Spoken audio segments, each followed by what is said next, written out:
जिससे उनकी जिंदगी जैसे तैसे कट रही थी। नासिक शहर में रहने वाला सुमित रेलवे स्टेशन पर साफ सफाई का काम करता था और उसकी पत्नी माला लोगों के घरों में साफ सफाई और खाना बनाने का काम करती थी। उनकी एक बेटी थी रिया, जिससे उनकी जिंदगी जैसे तैसे कट रही थी, लेकिन फिर भी वो दोनों खुश थे। रेलवे स्टेशन से घर लौटते वक्त रास्ते में सब्जी मंडी पड़ती थी, जहाँ से दुकानदार कुछ सड़ी गली सब्जियाँ फेंक देते थे, जिनसे छांट कर धीरज कुछ सब्जियां घर ले आता था। ले माला, आज ये बैंगन मिले हैं, ऐसा कर तू यही बना ले। दोनों आज बैंगन और रोटी खाकर ही सो जाएंगे। जी ठीक है, आप हाथ मुंह धो लीजिए, मैं भी तब तक इन्हें चूल्हे पर चढ़ा देती। ऐसे ही कुछ दिन बीते। एक रोज माला अपनी मालकिन के घर खाना बनाने लगती है, लेकिन वो सारा फ्रिज खंगालती है तो वहाँ कोई भी सब्जी नहीं बची होती। अरे ये क्या, आज तो कोई भी सब्जी नहीं है घर में, ऐसे में बनाऊं क्या? वो इस बारे में मालकिन से बात करती है। मालकिन, आज तो घर में कुछ सब्जी नहीं है, आज नाश्ते में क्या बनाऊं? अरे मैं कल सब्जी लाना भूल गई और इस वक्त तो बारिश भी तेज हो रही है। फ्रिज में अंडे रखे हुए हैं, कुछ देख उन्हीं को बना दे, लेकिन हाँ साथ में पराठे मत बनाना। 2 दिन से पराठे खाकर ना मन भर गया है। बस फिर क्या था, माला रसोई में गई और उसने फ्रिज से अंडे निकाले। तभी उसकी नजर सामने रखे पिज्जा बेस पर गई। उसने बिना सोचे समझे वो कर डाला जो वो हमेशा करती थी, यानी कि खाने में एक्सपेरिमेंट। कुछ देर बाद उसने पिज्जा का बेस उठाया और उसे रख दिया, जिसके बाद उसने उस पर ऑमलेट बनाकर डाल दिया और इस तरह ऑमलेट पिज्जा बनकर तैयार कर दिया। अरे संजना, मुझे तो बहुत देर हो रही है, ऐसा करो मेरा नाश्ता पैक ही कर दो, मैं ऑफिस जाकर ही ब्रेकफास्ट कर लूंगा। माला ने मालिक के कहने पर उनका ब्रेकफास्ट पैक कर दिया और वो कार में बैठकर ऑफिस के लिए निकल गई। कुछ देर बाद बारिश थम गई तो माला भी घर चली गई और संजना अपनी बेटी के साथ बैठकर ब्रेकफास्ट करने लगी। अरे वाह, क्या कमाल का ऑमलेट पिज्जा बनाया माला ने। हाँ मम्मी, ये तो मुझे भी बड़ा पसंद आया। फिर अगले दिन जब माला काम पर आई, अरे माला, कल तो तुम्हारा बनाया हुआ ऑमलेट पिज्जा कमाल कर गया। मतलब मुझे और रूहानी को तो पसंद आए, साथ ही तेरे मालिक के ऑफिस के दोस्तों को भी उसकी खुशबू ने अपनी तरफ खींच लिया और वो सब अब वही खाने लगे, जिसका नतीजा ये हुआ कि तेरे मालिक ने आज फिर से ऑमलेट पिज्जा की डिमांड की है।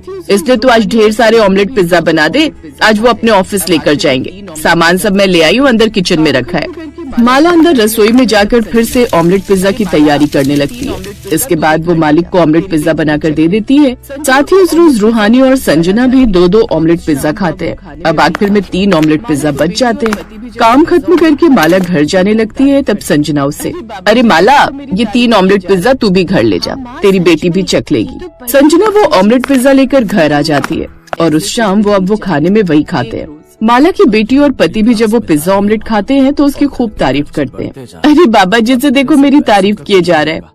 हाँ माँ, सच में ये तो बड़ी ही अच्छी चीज है। ऐसे कुछ दिन बीत जाते हैं। एक रोज अब रिया बड़ी क्लास में जा रही है माला, और घर के खर्चे बढ़ते जा रहे हैं। अब इतने से पैसों का कुछ नहीं होगा, हमें अब कमाई बढ़ानी होगी। आप ठीक कहते हैं जी, मुझे कल मालकिन के पास काम करते हुए 4 साल हो जाएंगे। मैं कल ही उनसे तनख्वाह बढ़ाने की बात करूंगी। फिर अगले दिन वो इस बारे में अपनी मालकिन से जाकर बात करती है। अरे ऐसे कैसे बढ़ा दूं तनख्वाह माला, मुफ्त के पैसे थोड़ी ना आ रहे, और हम 3 जन का खाना तो बनाती है तू, उसमें से भी कभी बच जाए तो तू ले जाती है। और मैंने अपनी सहेलियों से भी पता किया है, वो सब इतने ही पैसे देती हैं, इसीलिए मैं भी और पैसे नहीं दूंगी। तेरे काम के 4000 ही बहुत है। अगर तुम्हें तनख्वाह कम लगती है तो तुम काम छोड़कर चली जाओ। नहीं मालकिन, मैं अभी काम नहीं छोड़ूंगी। मायूस होकर माला घर आ जाती है। वो काम इसलिए नहीं छोड़ना चाहती थी क्योंकि वो जानती थी कि न जाने उसके बाद उसे नया काम मिलने में कितना समय लगेगा। माला घर आकर खाना बनाने लगी। ऐसी शाम हो गई और बाहर तेज बारिश शुरू हो गई। माला बार बार दरवाजे पर जाकर उसकी राह देखती है। माँ, बाबा अभी तक नहीं आए, कहाँ रह गए?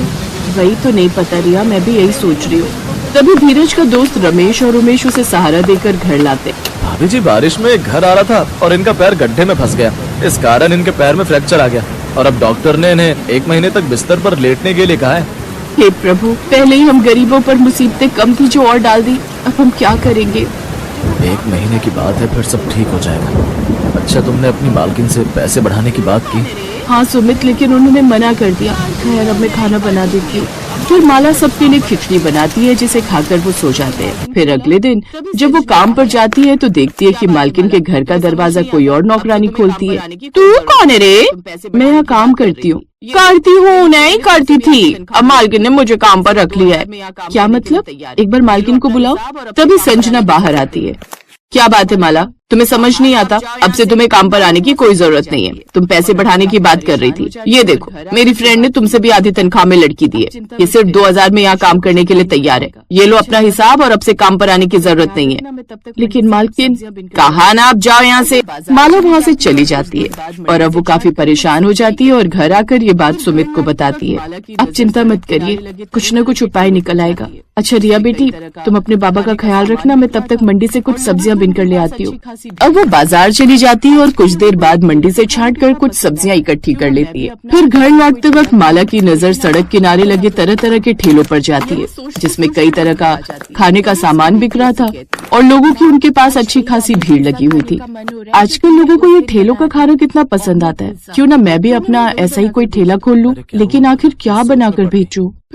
यही सोचते सोचते वो घर आ जाती है। तभी उसकी बेटी उससे कहती है, माँ, आज वही ऑमलेट पिज्जा खाने का मन हो रहा है जो तुमने उस दिन बनाया था। Omelette pizza? हाँ, क्यों न मैं वही बनाकर बेच दूं। अरे क्या हुआ माला, किस सोच में पड़ गई? फिर माला उसे सारी बात बताती है।